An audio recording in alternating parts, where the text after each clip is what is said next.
हर हर महादेव साथियों, आप सभी का मेरे चैनल लव यू जिंदगी में तहे दिल से स्वागत है। आप सुन रहे हैं अर्चना वर्मा की लिखी हुई कहानी वफा। अब हम करेंगे का 65वां भाग। अरे वाह, आज इधर का रास्ता कैसे भूल गया तू।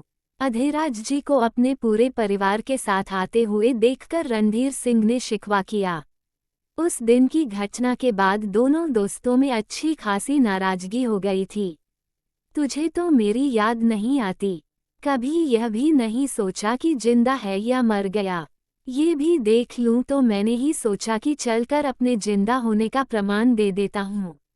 अधीराज जी ने भी वैसे ही जवाब दिया।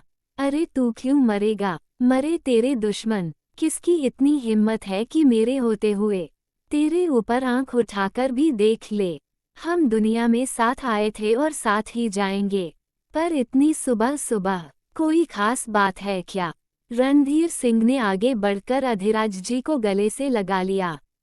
दोनों बचपन के दोस्त थे और नाराजगी इन दोनों के बीच से ज्यादा देर तक टिकती नहीं थी। वही हाल इन लोगों के बच्चों का भी था। आइए भाभी जी, अहो भाग्य हमारे जो आप सब एक साथ आए, वरना रणविजय के जाने के बाद तो ये दोनों भी इधर का रास्ता भूल गए हैं।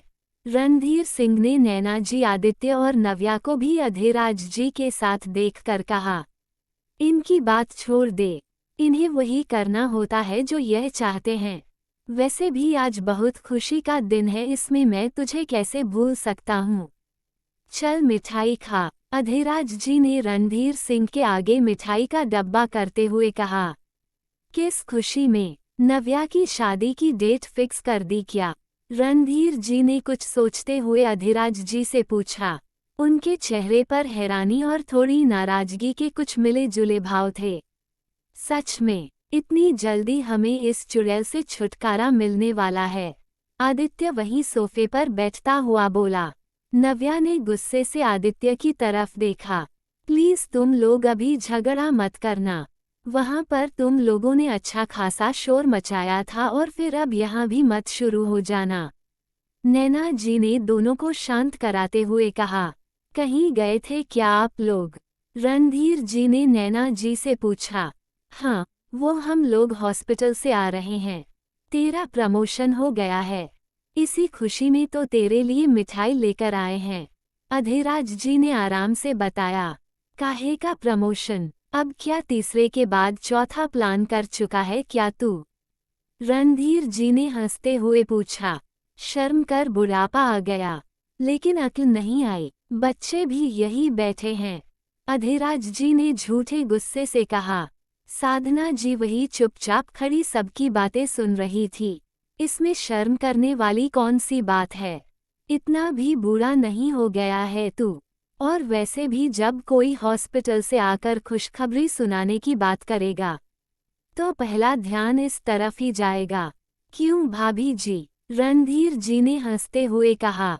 सबके आने से घर में रौनक सी हो गई थी और इस चीज में रणधीर जी के दिल और दिमाग पर भी अच्छा खासा असर डाला था, वरना रणविजय के जाने के बाद घर के दर और दीवारों में भी उदासी ही घर कर गई थी। पर जाने क्यों सुबह उठते समय से ही रणधीर जी को सब कुछ हल्का महसूस हो रहा था और अभी तो वह काफी खुश नजर आ रहे थे। दादा बन गया है तू, रणविजय को बेटी हुई है, तेरे घर में लक्ष्मी आई है, अधीराज जी ने कहा। अधीराज जी की बात सुनकर रणधीर जी एक पल के लिए चुप से हो गए। क्या हुआ, कुछ बोलता क्यों नहीं? अधीराज जी ने रणधीर जी को चुप देखा तो पूछ लिया। समझ नहीं आ रहा कि खुशी मनाओ घर में लक्ष्मी के आने की, या फिर घर के चिराग को दूसरा घर रोशन करते हुए देखकर दुख मनाऊं? रणधीर जी ने गहरे शब्दों में जवाब दिया। ज्यादा मत सोच, बेटा है तेरा, अधीराज जी ने रणधीर जी के कंधे पर हाथ रखते हुए कहा। मुझे तो ये याद ही है कि वह बेटा है मेरा, पर शायद वह भूल गया कि मैं उसका बाप हूँ। रणधीर सिंह थोड़े गुस्से से बोले। अरे तू उसका बाप है तो हमेशा बाप ही रहेगा, और सारी दुनिया इस बात को जानती है कि तू उसका बाप है। बार बार इस बात को बोलकर बताना जरूरी है क्या? अधीराज जी ने मुस्कुराते हुए पूछा। वही आदित्य और नव्या मुंह दबाए हुए इन लोगों की बातों को सुनकर अपनी हंसी रोकने का प्रयास कर रहे थे, क्योंकि नैना जी की तेज नजरें उन दोनों के ऊपर ही टिकी थी। मुझे भी शौक नहीं बार बार इस बात को बताने का, पर जब वो भूल गया है तो उसे बोलकर बताना जरूरी हो जाता है। रणधीर जी ने जवाब दिया, ऐसा कुछ नहीं है, वह सब समझता है। बच्चों से गलतियां हो जाती हैं, पर बड़ों की समझदारी इसमें है कि आगे बढ़कर उन गलतियों को माफ करके उन्हें गले से लगा लिया जाए। पर अगले को अपनी गलती का एहसास भी होना जरूरी है। रणधीर जी ने कहा, उसे अपनी गलती का एहसास है। अधीराज जी ने कहा, बिल्कुल नहीं है। रणधीर जी मानने को तैयार नहीं थे। अगर उसे अपनी गलती का एहसास होता तो वह खुद यहाँ आता। माँ बाप हम उसके दुश्मन नहीं, गोली नहीं मार देते उसे यहाँ आने पर। रणधीर जी ने कहा, अब क्या चाहता है तू उससे? मैं खुद तेरी बात समझ में नहीं पा रहा। अधीराज जी रणधीर जी की बात नहीं समझ पा रहे थे। मैं क्या चाहता हूँ? मैं कुछ नहीं चाहता, बल्कि वह चाहता है कि मैं झुककर उसके पास जाकर उसे मनाऊं। हाँ तो इसमें गलत क्या है? हर जगह चिल्लाता फिरता है कि तू उसका बाप है, तो रूठे बेटे को मनाना भी बाप का ही फर्ज होता है। अधीराज जी ने भी रणधीर जी को उन्हीं के अंदाज में समझाया। और बेटे का फर्ज कुछ नहीं होता। मैं गया था उसे लाने, लेकिन उसने अपनी अकड़ में यहाँ आने से मना कर दिया। रणधीर जी ने हल्की नाराजगी के साथ बताया, जरूर तूने अपनी इसी अकड़ के साथ उससे कुछ कहा होगा। अब अधीराज जी रणधीर जी की बात मानने को तैयार नहीं थे। ये बात उनके गले से नहीं उतर रही थी कि रणविजय ने यहाँ आने से मना कर दिया होगा। तो तू क्या चाहता मैं उसके पैर पर गिरकर उससे माफी मांगूं? रणधीर जी सही बात बता नहीं पा रहे थे, लेकिन अधीराज जी काफी हद तक समझ रहे थे। हालांकि रणविजय ने भी उन्हें रणधीर जी के ऑफर के बारे में कुछ नहीं बताया था। बिल्कुल नहीं, लेकिन इतना तो तुझे ध्यान रखना चाहिए था ना कि वह भी तेरा ही बेटा है। यह अकड़ और गुरूर उसे विरासत में तेरे से ही मिला है, और उसमें भी वह जवान गर्म खून है। कुछ चीजें तो उसके तेरे से ज्यादा ही होंगी, पर इस बात को तू मानने को तैयार ही नहीं कि अब तू बूढ़ा हो गया है, अब तो दादा बन गया है। कुछ तो समझदारी की बात कर। तू चल मेरे साथ, मैं भी देखता हूँ वह तो वापस कैसे नहीं आता। चल मना कर ले आते हैं उसे। इस समय मौका भी है और सही समय भी। अधीराज जी ने मशवरा दिया। यही तो मुझसे नहीं होगा। घर छोड़कर वो गया है, मैंने उसे निकाला नहीं है। दरवाजा खुला है, जब चाहे आ सकता है। पर अपनी अकड़ बाहर ही छोड़कर रणधीर जी ने आंखें झुकाते हुए कहा। उनकी इस हरकत पर नैना जी और अधीराज जी मुस्कुरा दिए। वैसे बच्चे का नाम क्या रखा है? रणधीर जी ने पूछा। शिवी और ईशानवी। अधीराज जी से पहले आदित्य ने बताया। एक ही बच्चे के दो नाम? रणधीर जी को हैरानी थी। हाँ, एक स्कूल का ईशानवी और घर का शिवी। नव्या को बोलने का मौका दिए बिना हुए आदित्य जल्दी जल्दी बता रहा था। दोनों ही नाम बहुत खूबसूरत हैं। किसने रखे हैं? आदित्य के इस उतावलेपन पर रणधीर जी ने हंसते हुए पूछा। मैंने। इस बार नव्या ने जल्दी से हाथ खड़े करते हुए बताया। मैं अपना हक नहीं छोड़ती, वरना मेरे हक मारने वाले भी वहां बैठे थे। नव्या ने आदित्य की तरफ देखते हुए कहा। बिल्कुल अपना हक छोड़ना भी नहीं चाहिए। वैसे इस हक का कुछ मिला है या खाली खुली लौटा दिया? तुम्हारी उस भाभी ने? साधना जी ने पूछा। ईशानी के लिए कही गई उनकी बात का टोन किसी को अच्छी नहीं लगी थी, लेकिन सब चुप रह गए। साधना। जाने क्यों रणधीर जी को भी साधना जी की बात बुरी लग गई थी। उन्होंने तेज नजरों से साधना जी की तरफ देखा। साधना जी गुस्से में उठकर वहां से चली गई। एक मिनट तुम लोग यहीं बैठो। रणधीर जी ने सबको वहीं बैठने का कहकर अंदर कमरे में चले गए।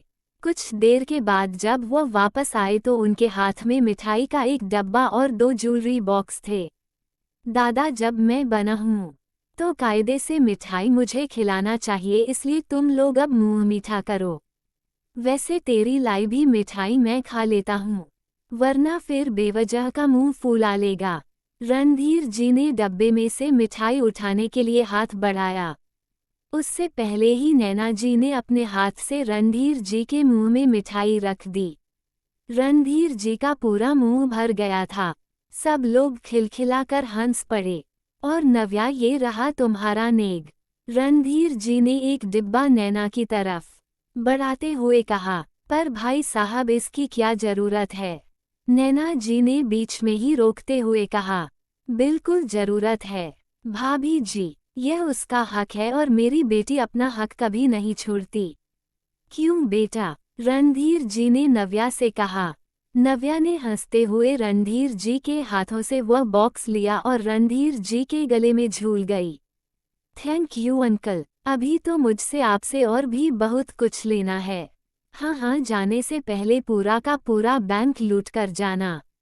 आदित्य ने ताना मारा। घबराओ मत, हमारे पास इतना है कि फिर भी तुम्हारे लिए बहुत कुछ बाकी रह जाएगा। रणधीर जी ने हंसते हुए कहा। पहले खोलकर तो देख क्या है?